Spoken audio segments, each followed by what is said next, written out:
الرحمن الرحيم وما لكم لا تقاتلون في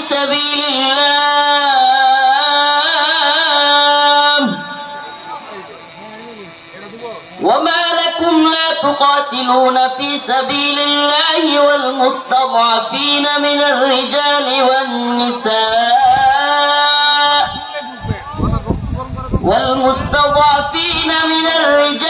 والنساء والولدان الذين يقولون ربنا أخرجنا من هذه القرية الظالم أهلها واجعل لنا من لدنك وليا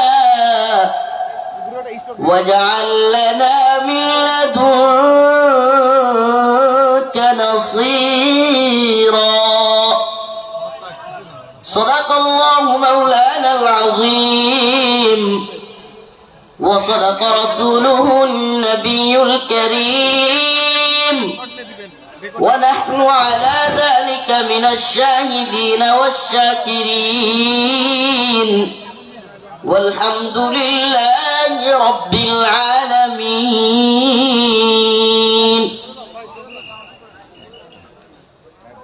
সকলে একটু দরুদ শরীফ পড়ি আল্লাহুম্মা সাল্লি আলা মুহাম্মাদিন ওয়া আলা আলি মুহাম্মাদ কামা সাল্লাইতা আলা ইব্রাহিম ওয়া আলা আলি ইব্রাহিম إنك حميد مجيد اللهم بارك على محمد وعلى آل محمد كما باركت على إبراهيم وعلى آل إبراهيم إنك حميد مجيد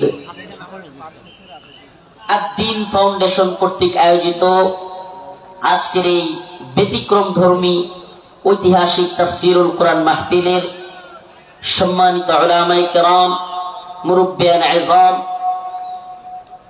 আমার প্রিয় যুবক ভাইরা, স্নেহের ছোট ভাইরা, পর্দানিশীন শ্রদ্ধেয় মা ও বোনেরা, আল্লাহ রাব্বুল আলামিনের দরবারে অসংখ্য অগণিত শুকরিয়া যে মহান রব্বুল আলামিন আপনাকে আমাকে কুরআন সুন্নাহ এর কিছু কথা বলবার এবং শুনবার জন্য এত সুন্দর একটা ব্যবস্থাপনা করে দিয়েছেন। সেজন্য প্রথমেই রব্বে কাবার দরবারে শুকরিয়া আদায় করে স্বতঃস্ফূর্ত আওয়াজ করে বলি আলহামদুলিল্লাহ। প্রিয় উপস্থিতি, আমি প্রথমে আন্তরিকভাবে জাযাকুমুল্লাহ এবং আন্তরিকভাবে অন্তরের অন্তঃস্থল থেকে কৃতজ্ঞতা জ্ঞাপন করছি, শুকরিয়া আদায় করছি এবং বিশেষ করে আন্তরিকভাবে মুবারকবাদ জানাচ্ছি আমার প্রিয় আঙ্কেল আদ্দিন ফাউন্ডেশনের মহিউদ্দিন আঙ্কেলকে, যিনি এই ব্যতিক্রমধর্মী সুন্দর এক আয়োজন যশোরবাসীকে, বলতে গেলে বাংলাদেশকে উপহার দিয়েছেন। প্রিয় যশোরবাসী, আসলে আমি কি বলবো, আমি আমার নিজের ডকুমেন্টারি এখানে দেখে আমার আব্বার কথা মনে পড়ে যায়।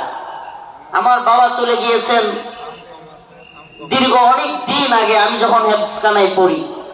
তো আজকে যখন এই ডকুমেন্টারিতে আমার বাবার কথা চলে আসে, আমি আমার চোখে পানি রাখতে পারি নাই। আল্লাহ পাক তাদের এই আয়োজনকে কবুল করুক বলে না আমি। প্রিয় উপস্থিতি, আমি আজকে আপনাদের সামনে নিপীড়িত নির্যাতিত মুসলিম উম্মার পক্ষ থেকে কিছু কথা বলবার চেষ্টা করব। আজ পৃথিবীর দিকে দিকে তাকালেই দেখা যাবে মুসলিমরা নির্যাতিত এবং নিপীড়িত। ইসরায়েলে সর্বশেষ ফিলিস্তিনের গাজার মুসলমানদের জন্য যে হসপিটাল ছিল, সেই হসপিটালটাকেও ইসরায়েলের বর্বর হামলা চিকিৎসার জন্য চিৎকার করে দিক বেদিক ছুটোছুটি করছে।